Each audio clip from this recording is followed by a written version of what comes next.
Bismillahirrahmanirrahim. Assalamualaikum warahmatullahi wabarakatuh. Innal hamdalillah nahmaduhu wa nasta'inuhu wa nastaghfiruh. Wa na'udzu billahi min shururi anfusina wa min sayyiati a'malina.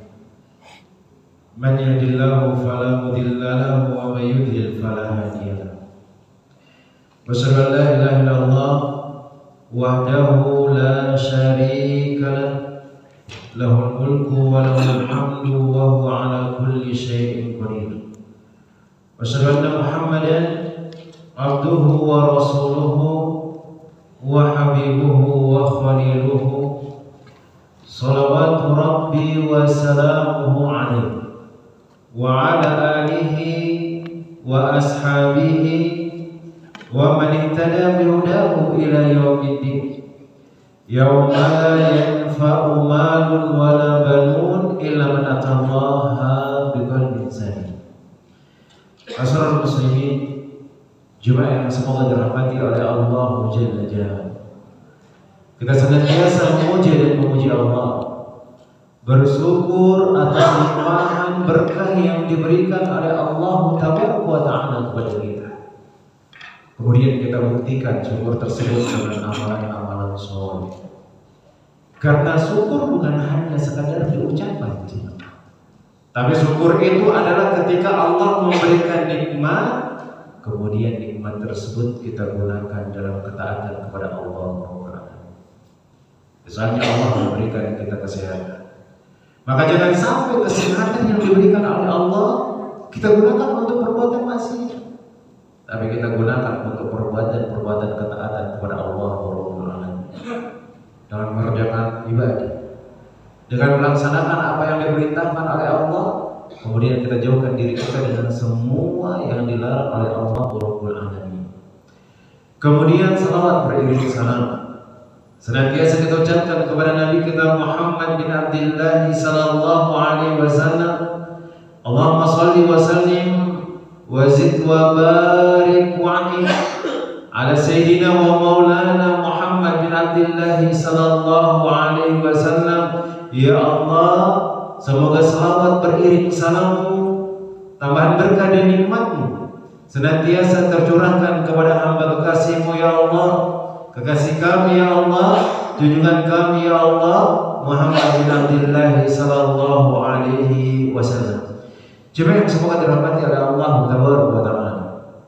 Dan pada kesempatan malam hari yang berbarokah ini, dan di antara tanda kita bersyukur kepada Allah Tabaraka wa Ta'ala, kita bisa duduk mempelajari hadis Nabi sallallahu alaihi wasallam, kemudian mengambil faedah darinya, kemudian kita amalkan dalam kehidupan sehari-hari kita. Dan ini cara kita bersyukur kepada Allah.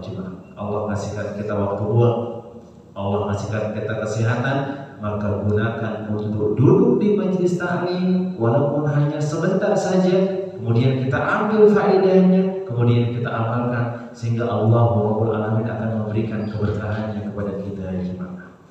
Jemaah semoga dirahmati oleh Allah Rabbul Alamin. Pada kesempatan malam hari yang berbarokah ini kita lanjutkan pelajaran dan kajian kita. Pelajaran membahas tentang hadis-hadis Nabi Sallallahu Alaihi Wasallam, yang mana dengan membahas hadis Nabi Sallallahu Alaihi Wasallam dan kita berkumpul mendengarnya adalah taman dari taman-taman surga Allah Rabbul Alamin, yaitu Riyadhus Shalihin, sebuah kitab yang dituliskan oleh Al-Imam An-Nawawi rahimahullah ta'ala, Asy-Syafi'i rahimahullah ta'ala. Maka kita akan mempelajari, membaca hadis Nabi Sallallahu Alaihi Wasallam, bagaimana tata cara Nabi mengagungkan Allah, bagaimana tata cara Nabi Sallallahu Alaihi Wasallam berubudiyah kepada Allah Rabbul Alamin. Cuma yang semoga dirahmati oleh Allah Taala, di pertemuan yang telah lalu kita telah membahas tentang masalah al-istiqomah, yaitu senantiasa al-iltizam ala ta'atillah, senantiasa dalam ketaatan kepada Allah Taala. Maka disebutkan dalam hadisnya yang telah lewat kita bahas, ada seseorang yang dia datang kepada Nabi SAW dan dia ingin bertanya tentang suatu perkataan dalam agama Islam yang gak akan ditanya kepada orang lain. Dia ingin bertanya kepada Nabi, wahai Nabi, aku ingin bertanya suatu permasalahan yang pertanyaan itu aku gak akan tanyakan kepada orang lain.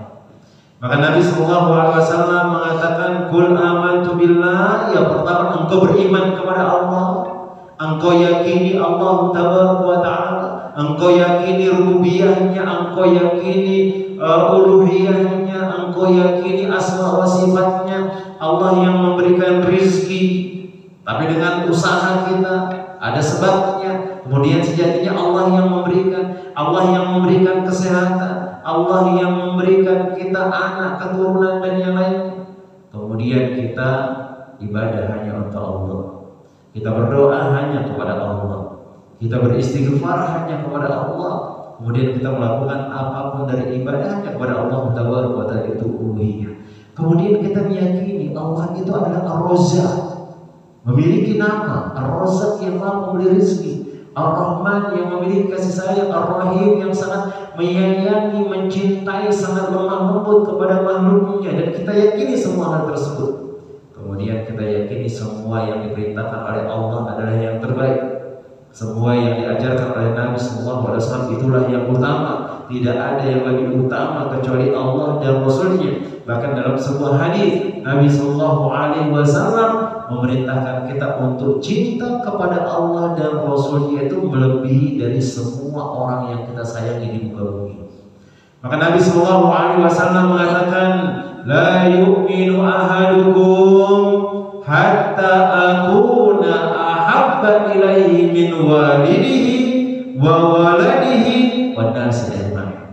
Nabi SAW mengatakan tidak akan sempurna keimanannya kepada Allah setelah dia beriman kepada Allah kalau aku itu tidak lebih dicintai dari orang tuanya, anaknya, dan dari semua orang.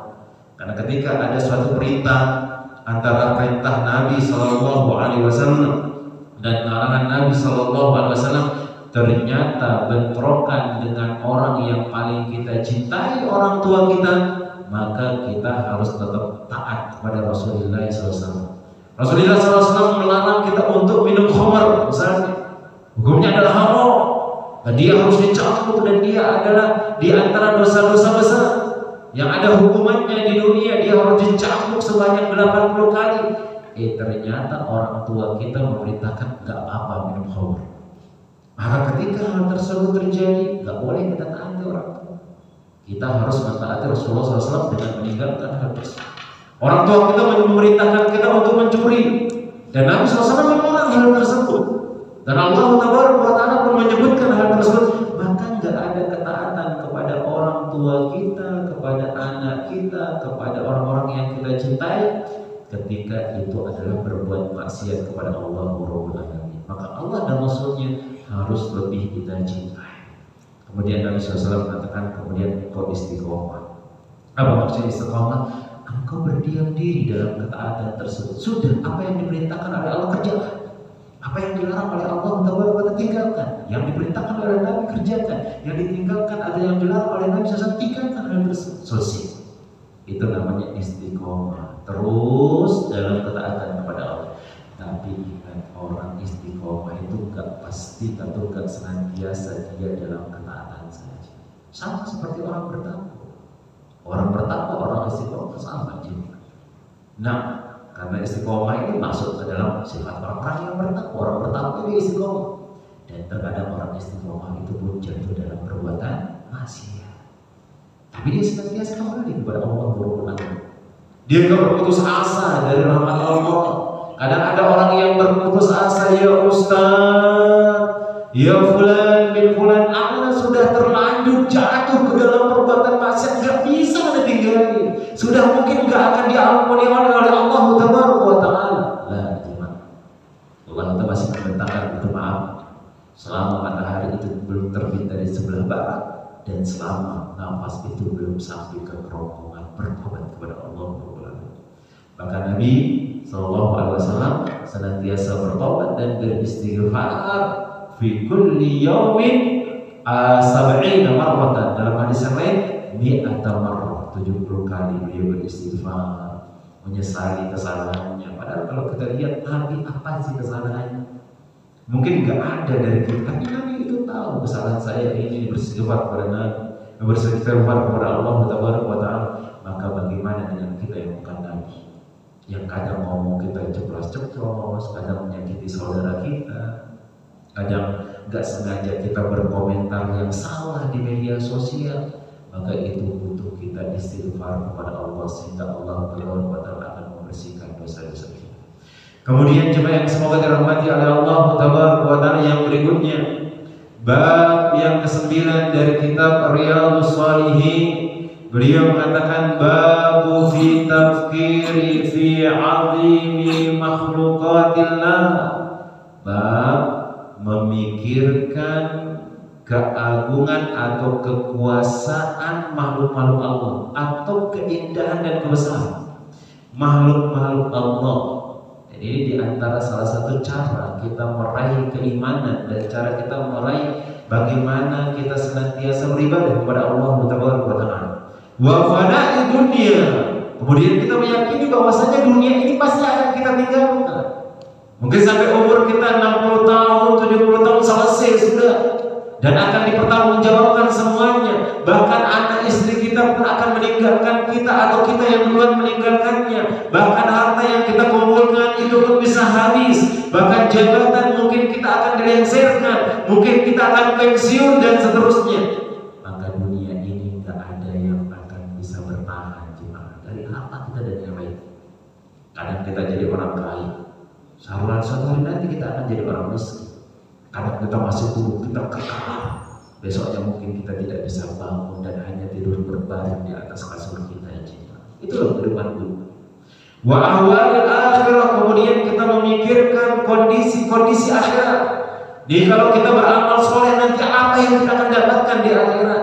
Ketika kita melakukan amalan-amalan buruk, apa yang disiapkan oleh Allah Taala?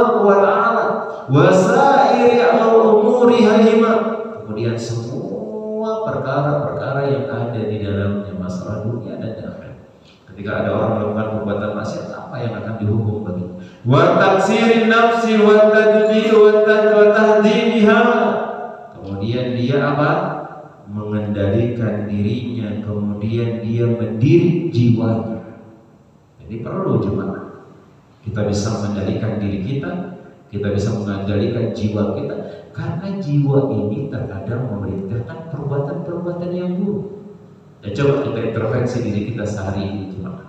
Apa niatan buruk yang kita niatkan dalam hati kita? Itu banyak jemaah. Nah, tapi Allah tidak menulis dosa ketika itu hanya sekedar hadisun nafs. Hadisun nafs jemaah, itu bukan perbuatan dosa. Lihat ada orang-orang ini yang dia memiliki harta, kemudian dia pamer-pamer hartanya. Pamer-pamer hartanya. Kadang dalam hati kita mengatakan, mudah-mudahan hartanya hilang, mudah-mudahan dia nanti ditabrak mobil mati. Semuanya itu di dalam hati kita seperti itu, membisik. Ngomong seperti itu, cuma melihatkan dalam hati kita, bahkan kita mencaci maki orang dalam hati kita. Walaupun itu tidak ditulis dosa oleh Allah Jalla. Karena yang ditulis dosa itu yang dia bersungguh-sungguh mengerjakan hal tersebut. Kemudian dia meninggalkannya bukan karena Allah, karena ketahuan atau karena mungkin takut sama manusia, baru dia ditulis dosa oleh Allah Taala. Seperti itu. Kadang-kadang seperti itu jiwa kita jemaah. Antara perbuatan yang haram. Bahkan kita kalau lagi muda-muda yang belum nikah misalnya jemaah, lagi lihat ada wanita seksi, masya Allah, pahanya kelihatan, itu terkadang terbesit di kepala kita, itu bisa berzina dengan dia. Itu juga. Bahkan yang sudah menikah pun seperti itu. Kata Nabi SAW yang menjelaskan jemaah, ketika antum berada di jalan, kata Nabi, kemudian antum melihat perempuan, cepat pulang. Karena apa yang ada pada diri perempuan di luar di sana itu ada pada istri antum. Berarti hati ini kadang-kadang melirik dan ingin melakukan perbuatan haram. Jujur jemaah, itu kita. Siapapun antum, walaupun antum adalah ustaz, kita sama laki-laki. Kalau antum melihat orang cantik, masya Allah, udah cantik, bahkan mungkin menurut kita lebih cantik daripada istri kita. Dia lebih mulus, dia lebih bagus bodinya. Kalau istri kita kan sudah mulai melebar kiri kanan kan, nggak ada udah seksi-seksinya, kulitnya sudah mulai keriput. Lihat ada orang yang muda kadang terbesit hal tersebut. Sehingga Nabi SAW memerintahkan kita itu cepat pulang. Di rumah itu ada sama seperti yang dia miliki, ada di rumah. Engkau pulang dan itu yang akan menyelamatkan engkau. Kemudian kita melihat macam-macam jemaah. Lihat apa gemerlap dunia, misalnya antum sudah lama ingin beli TV, cuma TV yang Android misalnya canggih. Udah ngumpulin duit gak kumpul-kumpul ketika antum melihat TV ini kapan bisa maling atau mencuri TV ini. Berniat seperti itu cuma. Berniat seperti itu, dan itu yang harus kita kendalikan dalam diri kita. Kita harus lawan dia. Itu adalah perbuatan yang haram. Itu adalah perbuatan yang dilarang oleh Allah Jalla Jalaluhu, maka engkau harus tahan diri engkau. Kemudian wa hamluha 'alal istiqamah, kemudian dia bawa dirinya atau jiwanya ini untuk senantiasa taat kepada Allah Rabbul Alamin. Dan ini yang disebutkan oleh Syekh atau Al-Imam atau Syekh Ibnu Qayyim Az-Zawjiyah rahimahullahu ta'ala. Beliau mengatakan ini, Syekh Ibnu Qayyim Al-Jauziyah mengatakan dalam kitabnya Miftahud dari Sa'adah. Miftah itu kunci, dari Sa'adah itu adalah daerah atau negara atau rumah kebahagiaan. Apa kata beliau? At-tafkiru fil makhluqatillahi tu'addi ila ma'rifati jalalillahi wa 'azamatihi. Memikirkan ciptaan Allah itu akan membuat kita ini semakin mengetahui Allah dan keagungan Allah. Coba anda lihat bagaimana Allah Ta'ala bisa nyusun kita kayak seperti ini. Ini keagungan Allah. Allah letakkan mata itu di sini. Coba kalau antum bayangkan mata ini diletakkan di kepala, maka tak akan muncul. Tangan ini diletakkan di kaki, tak akan muncul. Kaki antum pindah di lengan antum, tak akan muncul. Atau mungkin kepala antum pindah di bawah, kaki antum di atas, tak akan muncul. Atau bahkan hidung ini ditaruh di bokong. Susah dibayangkan jemaah. Dan ini adalah keagungan Allah Rabbul Alamin. Dan Allah Ta'ala memberikan kesehatan dengan hal tersebut. Allah menjaga kita. Maka itu yang harus membuat kita ini semakin dekat dengan Allah Rabbul Alamin. Allah telah menjadikan kita sempurna. Allah memberikan kesehatan kepada kita. Maka seorang itu tidak layak baginya ketika ada orang berbuat baik kepadanya, kemudian dia balas dengan keburukan. Maka kita ketika melihat ada orang berbuat buruk kepada orang yang berbuat baik kepadanya, contohnya misalnya ada anak berbuat durhaka sama orang tuanya, kita melihatnya itu enggak jelas sudah, kita melihat itu udah enggak layak. Orang tuanya yang dia melahirkan dia, yang memberikan dia makan, yang merawat dia, bahkan mencuci kotorannya tanpa jijik jemaah. Kemudian dia berbuat buruk kepada orang tuanya, maka kita akan mengatakan hal tersebut adalah sesuatu yang tidak layak jemaah. Maka bagaimana dengan Allah Rabbul Alamin yang telah memberikan kita semuanya? Allah Rabbul Alamin yang memberikan kita nafas, Allah Rabbul Alamin yang memberikan kita rezeki. Bahkan dari keagungan Allah, Allah ciptakan itu istri jemaah. Allah ciptakan anak yang kita berbahagia dengan hal tersebut. Maka seharusnya hal tersebut akan membuat kita semakin dekat kepada Allah Rabbul Alamin.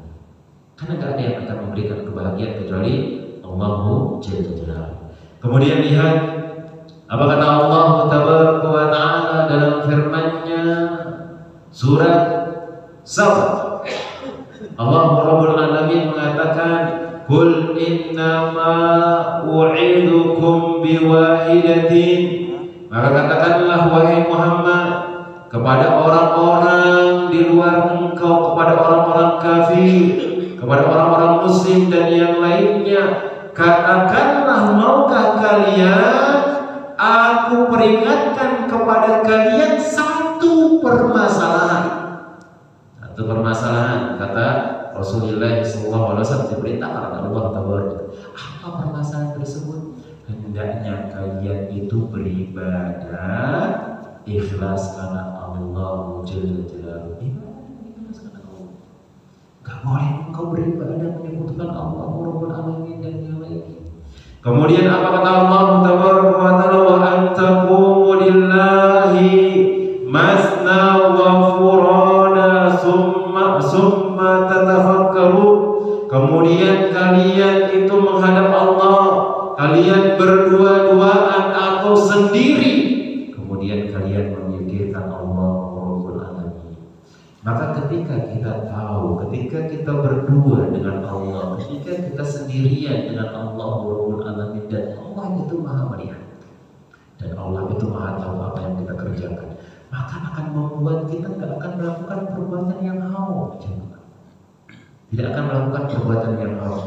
Kemudian Allah Jalla Jalaluhu mengatakan dalam firman-Nya surat Ali Imran, inna fi khalqis samawati wal ardi wa ikhtilafil laili wan nahar la ayatin li ulil albab. Sesungguhnya dalam penciptaan langit dan bumi dan bergantinya malam dengan siang, itu adalah tanda-tanda bagi orang-orang yang dia berpikir, orang-orang yang berakal. Berarti dunia ini juga ada yang ngatur. Ada yang ngatur jemaah, berpindahnya antara siang dengan malam, kemudian bumi dengan langit. Coba antum lihat, langit itu berdiri di atas kita, tak ada tiang. Ada tiang, dan itu adalah kekuasaan Allah Tabaraka wa Ta'ala. Bahkan disebutkan oleh Allah Tabaraka wa Ta'ala dalam surat Al-Ghasyiyah, wa ilas samai kaifa rufi'at. Engkau lihat ke atas langit, bagaimana Allah Tabaraka wa Ta'ala mengangkat langit tersebut jemaah. Wa ilal jibali kaifa nusibat, bagaimana Allah menjadikan gunung itu kokoh jemaah. Kemudian wa ilal ardi kaifa sutihat, dan bagaimana Allah itu bentangkan bumi ini untuk kita. Bumi ini untuk kita. Fadzakir innama anta mudzakir. Allah Tabaraka wa Ta'ala mengatakan, berpikir, ingatlah baik. Itu di antara kekuasaan Allah Tabaraka wa Ta'ala yang kita harus mengetahui hal tersebut, atau kita harus memikirkan hal tersebut. Kemudian sampaikanlah wahai Muhammad, kata Allah Tabaraka wa Ta'ala, karena engkau yang memberi peringatan, maka kita saling mengingatkan bahwa Allah Tabaraka wa Ta'ala itu sangat kuasa dengan segala hal. Kemudian jemaah yang semoga dirahmati oleh Allah Tabaraka wa Ta'ala, Allah Jalla Jalaluhu menyebutkan dalam surat Muhammad ayat yang ke-10, apa kata Allah Tabaraka wa Ta'ala, afalam yusiru fil ardi fayanzuru, maka apakah mereka tidak mengadakan perjalanan di bumi ini, kemudian mereka perhatikan. Di bumi ini luar biasa sekali jemaah. Engkau ketika melakukan perjalanan, dalam perjalanan itu kita mendapatkan sesuatu bermacam-macam. Bahkan kalau antum pergi ke tempat wisata itu, kok bisa Allah itu menciptakan burung berbagai macam warnanya dan berbagai macam suaranya dan yang lainnya. Itu ada di antara keagungan Allah Tabaraka wa Ta'ala dan di antara kebesaran Allah Tabaraka wa Ta'ala. Kemudian Rasulullah sallallahu alaihi wasallam menyebutkan dalam sebuah hadis yang telah kita lalui hadis tersebut. Apa kata Nabi sallallahu alaihi wasallam? Hadis yang berasal dari Abu Ya'la Saddad ibni Aus radhiyallahu ta'ala anhu, dari Nabi sallallahu alaihi wasallam, beliau mengatakan, qala al-kaisu man dana nafsahu.